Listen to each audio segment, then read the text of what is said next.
Olá, estamos de volta, prosseguindo as nossas reflexões acerca desta obra, Momentos de Saúde e de Consciência, da nossa querida Joana de Ângeles, através do médium Divaldo Pereira Franco. E hoje nós estamos situando as nossas reflexões no capítulo 10, intitulado Reencarnação e Consciência. Compreendendo que consciência é um instante, um momento pelo qual o espírito, o ser, passa a fazer as escolhas, discernindo, ou seja, escolhendo entre o que a ética impulsiona como sendo equilibrado, certo, né?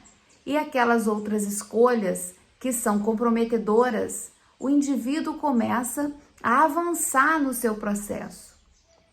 E o entendimento da reencarnação nesse momento é de capital relevância para que haja um pouco mais de entendimento com relação às leis universais, às leis divinas, a lei de justiça.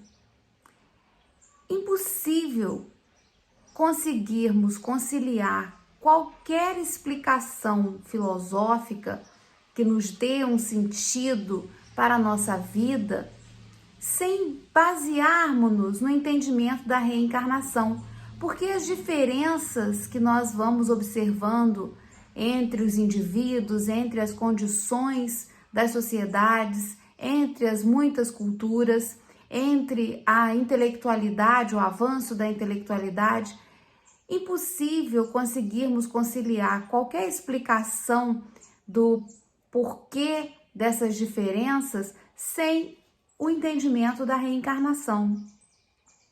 Quando Joana traz a observação e a lembrança de pensarmos na época em que convivia Sócrates, grande filósofo da antiguidade, com pessoas de completo despreparo no sentido do uso de suas próprias faculdades intelectuais. Havia muito mais de ignorância, de primitividade junto a esse destacado filósofo que nós recorremos a ele sabiamente até hoje, né? Porque as suas ponderações são de cunho elevado.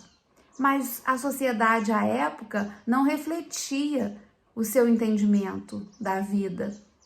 Gandhi dando um salto imenso, né? Gandhi, um ser pacífico, o entendimento da conquista da paz como uma motivação de progresso, convivendo com pessoas violentas, que até hoje nós temos e muito ainda na nossa sociedade. Como explicar essas diferenças, né?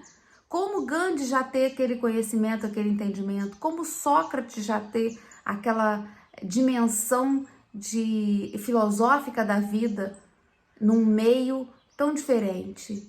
Não há possibilidade de explicações lógicas que não seja o progresso do indivíduo através da reencarnação. E à medida que nós vamos compreendendo que através das muitas reencarnações é que nós vamos buscando esse crescimento progressivo, né? Até chegarmos, quando ela traz para nós também, ao final desse capítulo, a lembrança da questão 170 do Livro dos Espíritos, né? O que acontece com o espírito, o que acontece com o indivíduo quando da última encarnação ele se torna um espírito puro, ele se torna um espírito livre. E até lá, nós precisamos das oportunidades de fazermos as experimentações e as conquistas de valores através das nossas próprias escolhas. É lindo como Deus facultou isso para nós, né? Criou seres que pudessem trabalhar pelo seu próprio progresso. E nesse caminho de progresso, quando nós nos desvirtuamos do caminho que nos leva a essa conquista de valores, buscando não nos comprometermos com prejuízos de outrem, mas em beneficiar outras pessoas. E quando nós nos comprometemos, né, com algumas escolhas infelizes, vamos ter a oportunidade de resgatar nas vidas sucessivas, de modo a corrigirmos a nossa conduta. E quando já estamos mais solidificados, né, quando temos a consciência já um pouco mais aclarada e fazemos conquistas melhores, vamos podendo também termos missões, recebermos o encargo de alguns espíritos que estão à nossa frente, e dizer assim, olha, agora você já é capaz de influenciar boa parte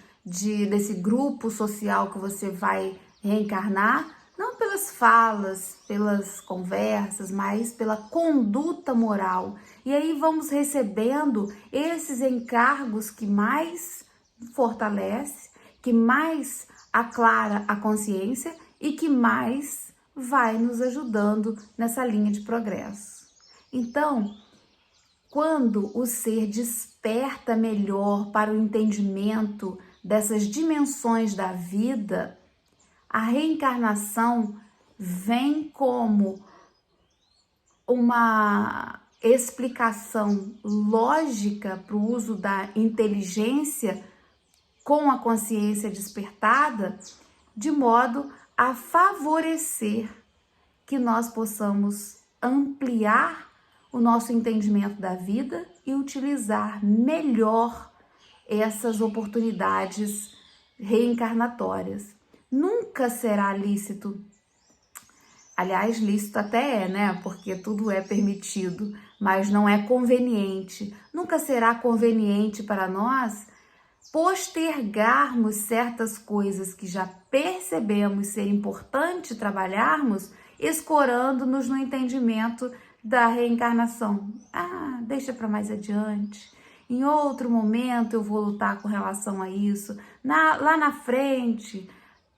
Quando nós postergamos algo que conscientemente já compreendemos que precisamos realizar, e se já compreendemos que precisamos realizar e a consciência indica que devamos fazer isso logo e nós vamos postergando, a gente vai comprometendo um tanto mais, porque se já foi despertado, se já está ali o convite para determinadas escolhas e a gente por preguiça ou por descaso ou por comodidade quer deixar para depois, a gente agrava um tanto mais. Então o ser consciente, lúcido, ele vai compreender que ele não deve postergar e sim buscar trabalhar dentro de cada um de nós, porque isso é individual. Ele vai compreendendo que ele deve trabalhar aquilo que a consciência já indica que é possível fazer naquele momento. Por que algumas pessoas que se comprometem em atitudes violentas, negativas, ruins, que causam prejuízo de outras pessoas, dormem tranquilamente, vivem a vida e prosseguem? Porque a consciência ainda não despertou, porque ainda não tem a percepção do quanto de prejuízo está levando para outra pessoa. E às vezes nós, quando fazemos algo de ruim, pequenino que seja, ficamos atormentados por aquele erro, né? Por quê? Porque a consciência já está mais despertada, já está um pouco mais aclarada. Então, quem tem mais obrigação de corrigir os seus atos é aquele que já tem a consciência do bem proceder, do que se deve fazer e realizar. O outro que ainda está se degladiando, mais adiante que a sua consciência vai despertar. E aí, lembrando dessa máxima, né? Muito se pedirá a quem muito recebeu.